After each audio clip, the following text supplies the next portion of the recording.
Bonjour tout le monde, mardi 24 juillet 2018 pour Bourse du jour. Hier, les marchés américains ont terminé proche de l'équilibre en ordre dispersé. Le Dow Jones a terminé en petit repli, le SP500 et le Nasdaq en petite hausse. On surveillera Alphabet aujourd'hui qui a sorti ses chiffres hier après bourse, qui ressortent supérieurs aux attentes. Sur le CAC, hier, il ne s'est pas passé grand-chose. Le marché évoluait entre les mêmes limites, terminant la séance sur son niveau d'ouverture à 9 heures. Ce matin, on est à 5397 après avoir tapé la zone des 5405, donc on cherche toujours à acheter sur des replis vers 5380 jusqu'à 5360-65, niveau qui a bien fonctionné et que l'on a travaillé hier, donc en achetant notamment à 63,5. Moi j'ai eu un petit peu de réussite, parce que j'ai acheté à 63,5 le matin vers 9h15, donc on a pu revendre à une quinzaine de points plus haut pour recommencer. Donc on se contente de capter des petits morceaux de mouvement, puisque sur le fond, il n'y a toujours pas de perspective directionnelle, toujours aucun intérêt directionnel fort. Il y a un manque de visibilité qui est important aussi, donc on continue d'assurer des morceaux de mouvement en travaillant un billet principalement haussier tant que le marché évolue au-dessus de 5330.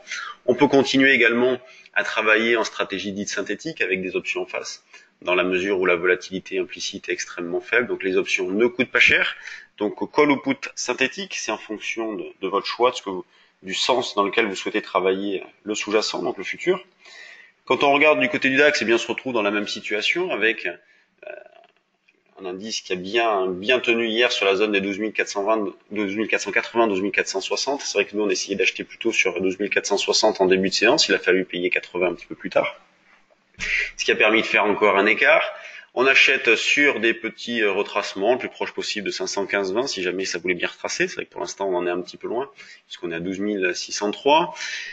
Beaucoup sur l'eurodoll hier. Sur le trade du jour, on avait proposé une vente à 1,1743. Ça a été le plus haut du jour, en tout cas le plus haut de la reprise de 9h30. Derrière, on a eu un beau retracement. On continue à travailler avec le même état d'esprit, à savoir des ventes sur des rebonds aussi, vers 1,1720-25 pour ce début de séance. On verra pour le rapprocher si jamais l'eurodoll reste plombé, notamment en début d'après-midi. Mais pour l'instant, on peut reprendre ce niveau-là. Le niveau d'affirmation, il est toujours éloigné. Il est 300 points, les 200-250 pips au-dessus des niveaux de prix actuels, à 1,1940. Quand on regarde du côté des actions, la plus forte hausse, et quelle hausse? C'est Peugeot, qui a sorti ses chiffres ce matin. Donc Peugeot a dévoilé des résultats de très bonne facture pour le premier semestre, supérieurs aux attentes, et caractérisé par une marge opérationnelle record dans la division automobile et un rétablissement des profits pour Opel, ce qui fait que Peugeot est en hausse de 9% après avoir été en hausse de quasiment 11% à l'ouverture.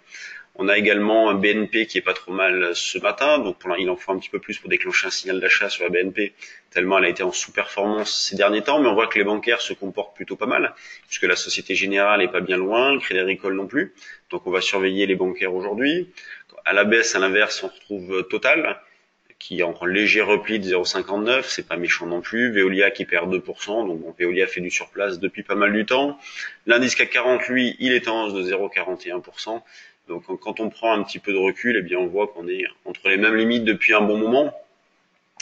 On est sur le même niveau que fin mai, donc pas d'intérêt directionnel. Je vous le répète tous les jours, c'est validé par les faits et il y a tout pour que cette situation dure. En tout cas, tout va dans ce sens-là.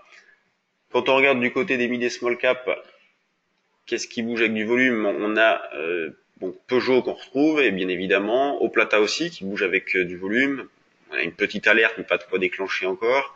Même Scap qui bouge pas mal, donc c'est à surveiller. C'est pas mal comme valeur. Graphiquement, c'est pas vilain. On pourrait voir pour en acheter sur des petits retracements du même Scap.